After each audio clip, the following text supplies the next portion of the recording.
തൃശൂർ പൂരത്തിന് ഇന്ന് സമാപനമാണ്. ശക്തന്റെ മണ്ണിൽ ഇന്ന് ഉപചാരം ചൊല്ലിപ്പിരിയും ഭഗവതിമാർ. പുലർച്ചെയുള്ള വെടിക്കെട്ടും പകൽ വെടിക്കെട്ടുമൊക്കെ ഒഴിവാക്കിയാണ് പൂരം. കുടമാറ്റത്തിന് ഇന്നലെ വലിയതോതിൽ ജനങ്ങളുടെ സാക്ഷ്യമുണ്ടായിരുന്നു. ഇന്നിപ്പോൾ പകൽപൂരത്തിൻ്റെ സമയമാണ്.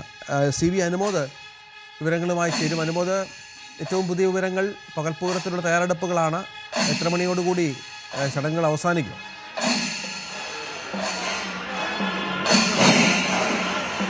രഞ്ജിത്ത്, പകൽപൂരം കൊട്ടിക്കയറുകയാണ്. തിരുവമ്പാടി പാറമേക്കാവ് ഭഗവതിമാർ വടക്കുന്നാഥന്റെ സന്നിധിയിലേക്ക് ശ്രീമൂലസ്ഥാനത്തേക്ക് വന്നുകൊണ്ടിരിക്കുകയാണ്. ഇവിടെ മണികണ്ഠനാൽ പരിസരത്തും തുടങ്ങിയ പാറമേക്കാവിന്റെ എഴുന്നള്ളത്തും അതേപോലെ നായ്ക്കനാൽ പരിസരത്ത് തുടങ്ങിയ തിരുവമ്പാടി ഭഗവതിയുടെ എഴുന്നള്ളത്തും ഇപ്പോൾ ശ്രീമൂലസ്ഥാനത്തേക്ക് എത്തുന്നു. ഏറ്റവും പ്രധാനപ്പെട്ട ഒരു കാര്യം, ഇത്തവണ 11 മണിയോടെ എനിക്ക് പിന്നിൽ കാണുന്ന ഈ പ്രധാന ഭാഗത്ത് വടം കെട്ടി ജനങ്ങളെ മാറ്റും എന്നുള്ളതാണ്. അവിടെ ആർക്കും നിൽക്കാൻ കഴിയില്ല. ഈ ഉപചാരം ചൊല്ലുന്ന സമയത്ത് സാധാരണ നമ്മൾ കാണാറുണ്ട്, ആളുകളുടെ വലിയൊരു പെരുക്കമാണ്. അവിടെ നിന്ന് എല്ലാ ആളുകളെ മാറ്റുന്ന ഒരു സാഹചര്യം ഇത്തവണ ഉണ്ടാകും. അതായത് ശ്രീമൂലസ്ഥാനത്ത് ആളിന്റെ മുമ്പിൽ ആർക്കും തന്നെ നിൽക്കാനുള്ള സാഹചര്യം ഉണ്ടാകില്ല. വലിയ തിരക്ക് ഇപ്പോൾ തന്നെ അനുഭവപ്പെടാൻ തുടങ്ങിയിട്ടുണ്ട്. ചൂട് കൂടുന്നുണ്ട്. അതുകൊണ്ട് തന്നെ ഇനിയുള്ള മണിക്കൂറുകൾ ആ പൂരത്തിന്റെ ഒരു ഏറ്റവും പരമാവധി കോടിയിലേക്ക് എത്തുന്ന സാഹചര്യം തന്നെയായിരിക്കും ഉണ്ടാവുക.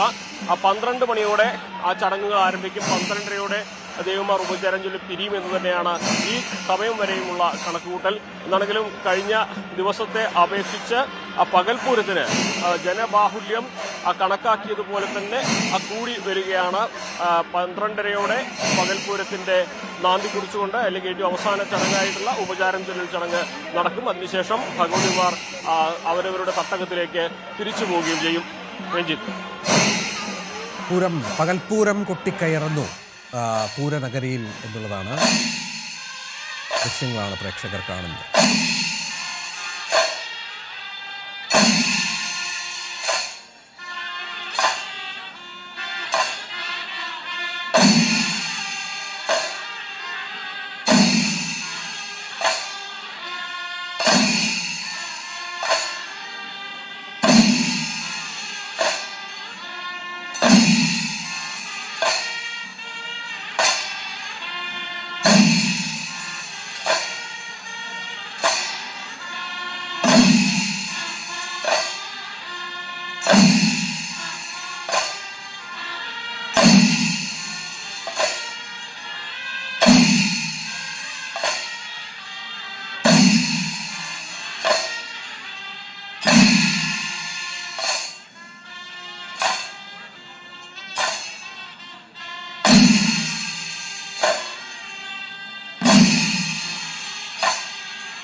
കൂടുതൽ വാർത്തകൾക്ക് News 18 Keralam YouTube channel subscribe ചെയ്യുക.